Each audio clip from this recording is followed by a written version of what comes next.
और पश्चिम बंगाल से इस वक्त की बड़ी खबर सामने आ रही है, जहां पर बीजेपी कार्यकर्ता पर हथियार से हमला किया गया है। जानकारी ये भी मिल रही है कि देखिए, इस पूरे हमले में 3 जो कार्यकर्ता है वो घायल हो चुके हैं। विजय जुलूस के दौरान जब लौट रहे थे तब हमला किया गया। मौके पर पुलिस, सेंट्रल फोर्स तैनात है। ये बड़ी जानकारी आपको दे रहा है। पश्चिम बंगाल की ये तस्वीरें।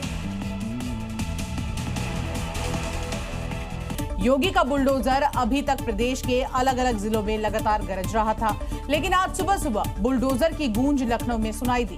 और इसी के साथ साथ आप देखिए किस तरह से इस पूरे मामले में एक्शन हुआ। अवैध चैम्बर पर, दुकानों पर योगी की महाबली का ऑपरेशन 240 जैसे ही लॉन्च हुआ, पूरे इलाके में हड़कंप मच गया।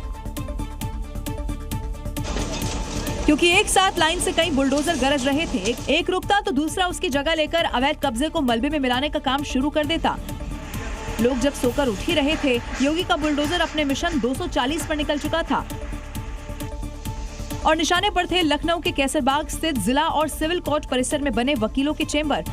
इलाहाबाद हाईकोर्ट के आदेश पर हुई इस कार्रवाई को पूरा करने के लिए 16 मई का अल्टीमेटम दिया था, लेकिन आज छुट्टी होने के कारण एक दिन के बाद इसे शुरू कर दिया गया।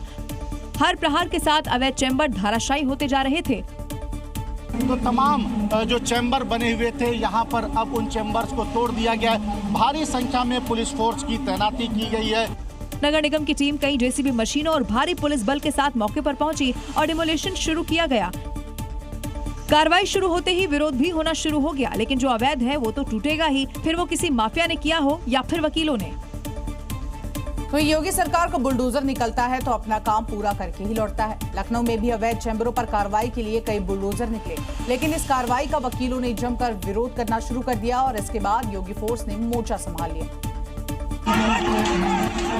और विरोध कर रहे वकीलों को पहले बातचीत के जरिए समझाने की कोशिश की गई, लेकिन जब वकील नहीं माने तो पुलिस ने उन्हें खदेड़ना शुरू कर दिया। देखिए कैसे वकीलों पर पुलिस लाठियां बरसा रही है और वकील वहां से भागते हुए दिखाई दे रहे हैं। आक्रोश तो वकील जता रहे थे, लेकिन इन वकीलों की भीड़ में कुछ पत्थरबाज भी एक्टिव हो गए, जिन्होंने पुलिस वालों पर पत्थरबाजी शुरू कर दी। देखिए तस्वीरों में कैसे पुलिस वालों पर पत्थर फेंके जा रहे हैं, लेकिन प्रशासन पहले ही अलर्ट था। 300 से ज्यादा पुलिसकर्मी और फोर्स तैनात की गई थी ताकि हालात बिगड़ने से पहले ही संभाल लिए जाएं। कार्रवाई को लेकर वकीलों ने धरना देते हुए नारेबाजी भी की, लेकिन नगर निगम का कहना था कि अल्टीमेटम दिया जा चुका था, जिसके बाद चैम्बर पर रेड क्रॉस का निशान भी लगा दिया था। कुछ वकीलों ने अपने चैम्बर हटा लिए थे, लेकिन जो नहीं हटाए गए उन्हें बुलडोजर के जरिए हटाया गया। वहीं यूपी में बुलडोजर सिर्फ अवैध कब्जा नहीं हटाता है, बल्कि अपराधियों का भी पूरा हिसाब करता है। लखनऊ से कानपुर तक प्रशासन का बुलडोजर चला, जहां अवैध तरीके से बने निर्माण को पूरी तरह से ध्वस्त कर दिया गया। अपराधी हो या फिर कब्जादारी, उत्तर प्रदेश में बुलडोजर सबका हिसाब करता है। प्रशासन का बुलडोजर न सिर्फ अवैध निर्माण को मिट्टी में मिलाता है, इसके साथ ही शासन का मैसेज भी लाउड एंड क्लियर करता है। लखनऊ से कानपुर तक बुलडोजर दहाड़ इसी आदेश की क्लियर पिक्चर है। लखनऊ में सेलो मैनेजर रत्ना सिंह खुदकुशी मामले में फरार चल रहे आरोपी शरद सिंह की गोमती नगर इलाके में अवैध तरीके से बन रही बिल्डिंग पर बुलडोजर ने प्रहार कर दिया। आरोपी का होटल पुलिस पहले ही सील कर चुकी है। बुलडोजर वाली दहाड़ अमेठी में भी देखने को मिली, जहां हाईकोर्ट के आदेश के बाद अवैध कब्जे को बुलडोजर ने ईंट से ईंट बजा दी।